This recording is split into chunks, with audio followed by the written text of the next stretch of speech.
Bismillahirrahmanirrahim. Assalamualaikum warahmatullahi wabarakatuh. Perkenalkan, nama saya Siti Zulaiha. Pada video kali ini, saya akan meresum materi tentang Ma'rifatul Rasul. Yang pertama yaitu Hajatul Insan ila Rasul, atau kebutuhan manusia kepada Rasul. Manusia diciptakan oleh Allah Ta'ala dengan membawa fitrah atau naluri. Secara bahasa, fitrah artinya al-khilqah, yaitu keadaan asal ketika seorang manusia diciptakan oleh Allah. Fitrah yang dianugerahkan Allah Ta'ala kepada manusia diantaranya adalah: yang pertama, fitrah terhadap wujud Khalid. Kedua, fitrah untuk ibadatul Khalid. Yang ketiga, fitrah terhadap al-hayatul munazamah. Ketiga fitrah manusia tersebut membutuhkan bimbingan Allah Ta'ala, karena tanpa bimbingannya, manusia akan terjerumus pada kesesatan. Oleh karena itu, dengan kasih sayangnya, Allah Ta'ala telah mengutus Rasul-Rasul untuk memberikan petunjuk yang berarti agar mereka ma'rifatul Khalid, atau mengenal pencipta.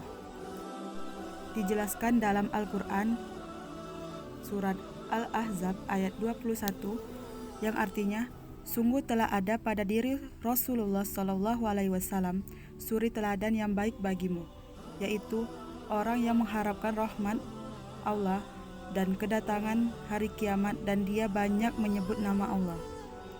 Selanjutnya yaitu ta'rif Rasul, atau pengertian Rasul. Dari segi bahasa, Rasul berasal dari kata rasalah, yang berarti mengutus.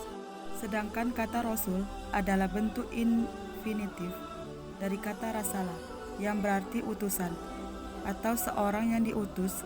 Adapun secara istilah, kata Rasul artinya seorang laki-laki yang dipilih dan diutus oleh Allah dengan membawa risalah kepada umat manusia. Ada dua kunci untuk memahami definisi ar-Rasul, yaitu: pertama, hamilur risalah, atau membawa dan menyampaikan risalah. Yang kedua, qudwatu fi tadbikir risalah, atau menjadi qudwah atau contoh bagi umat manusia dan melaksanakan ajaran yang diwahyukan. Namun, perlu diingat, tidak semua orang yang membawa risalah atau ajaran dan menjadi qudwah atau contoh dapat disebut atau diakui sebagai rasul.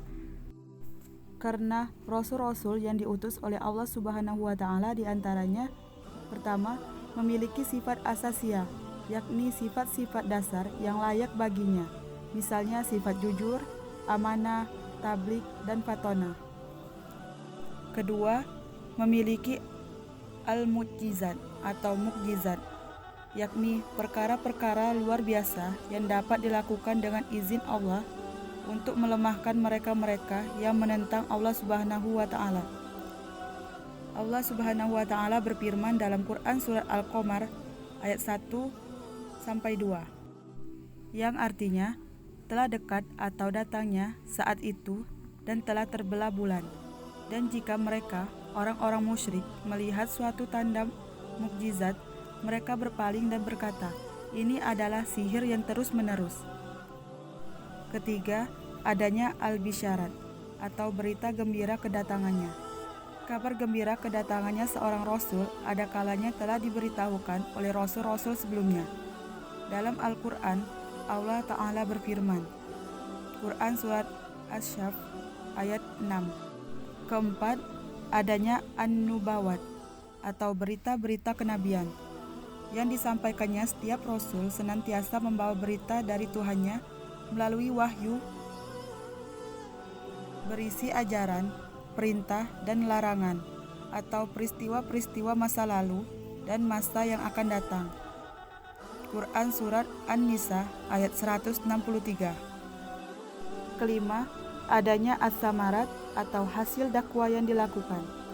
Di antara hasil dakwah yang dilakukan Rasulullah SAW adalah munculnya generasi unggul dari sisi keimanan, ilmu, dan amal, sehingga mampu berkuasa di atas muka bumi ini membenarkan ajaran Islam ke seluruh penjurunya.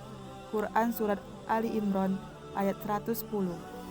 Selanjutnya yaitu makanatur Rasul, atau kedudukan Rasul. Sikap orang akan berbeda-beda ketika berhadapan dengan orang lain, sesuai dengan kedudukan orang yang dihadapi itu.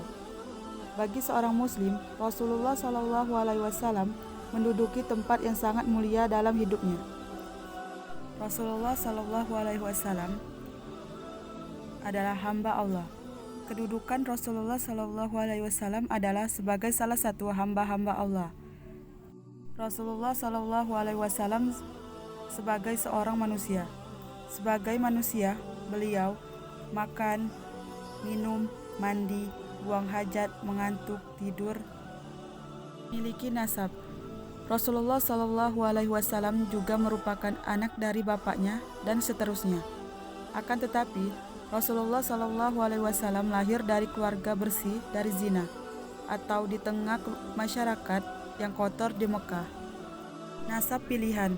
Sesungguhnya Allah memilih Kinanah dari anak keturunan Ismail, memilih Quraisy dari Kinanah, memilih Bani Hashim dan Quraisy, dan memilihku dari Bani Hashim. Hadis riwayat Muslim. Nasab Nabi. Memiliki jasad. Fisik Nabi Muhammad SAW digambarkan banyak oleh hadis, seperti rambutnya yang rapi dan selalu disisir, badannya yang kuat, tingginya sedang, dan sebagainya. Dari gambaran fisik ini, Nabi adalah manusia yang juga sebagai manusia biasa lainnya. Muhammad SAW adalah Rasul di antara para Rasul, menyampaikan misi, menunaikan amanah, memimpin umat. Alhamdulillah, itulah resum dari materi Ma'rifatul Rasul yang bisa saya sampaikan. Mohon maaf jika ada kesalahan. Wassalamualaikum warahmatullahi wabarakatuh.